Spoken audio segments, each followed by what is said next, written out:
Hello mga katatat, magandang hapon sa ating lahat. Ito nga pala si Katatat.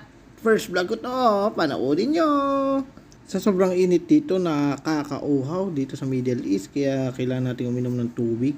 Normal na init pa lang ito, pero napakainit na agad dito sa Middle East. Kaya kung tayo ay magbabalak mag-abroad dito sa Middle East, pag-isipan natin ng maraming beses. Puro 10, 11, 12, 13 pag-iisip ang ating gawin bago tayo pumunta dito. Kasi pag nandito ko na, tapusin na natin ang kontrata, labanan na natin to.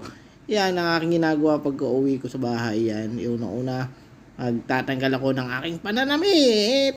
Wala nga pala tayo dyang OT, kaya maaga tayong umuwi. At pag may merong OT dyan, may 3 hours kaming OT, 6 to 6 sana pasok namin. Kaso wala kaming OT ngayon, kaya alas 3 ng hapon, labas na kami. Kaya ito ang ginagawa ko paglabas ko sa bahay. Yan, mag-short muna at nakikita ang aking bututoy. Ang aking bututoy. Naka-boxer lang pala ako. Yan na nga po pala. Short muna tayo at baka makita ang ating Junjun. Diyos ko po ang ating Junjun. Baka biglang makalabas. Kaya short muna. Pagka short, 3 points. Yan na nga po tayo ngayon ay magpapainit naman ng tubig. Yan ang aking magandang napakalinis na lamisa. Lagyan natin ng tubig at tayong papakulo muna at kailangan na natin magkape. Kape is life. Kailangan natin magkape dito kahit mainit, kape. Kaiinom lang ng tubig, kape naman. Yan. Makikita nyo kung saan nakalagay yung aking tasa. Ang tasa ko dyan nakalagay sa rep, plato, kutsara. Nilagay na lang sa rep kasi wala kami lagay ng mga platuhan. Ayan na nga. Lalagyan na. Titimusin na. Lagyan ng asukal. Lagyan ng kape. Lalagyan ng kape.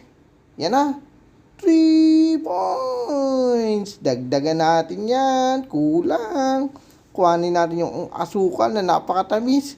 Sintamis ng inyong mga asawa. Ayan na. Kasarap naman. Asukal na yan. Kay tamis. Kaya tayo na magkape, mga katatat.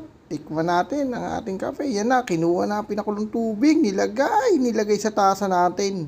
Ayan na, daig pa isang barista eh.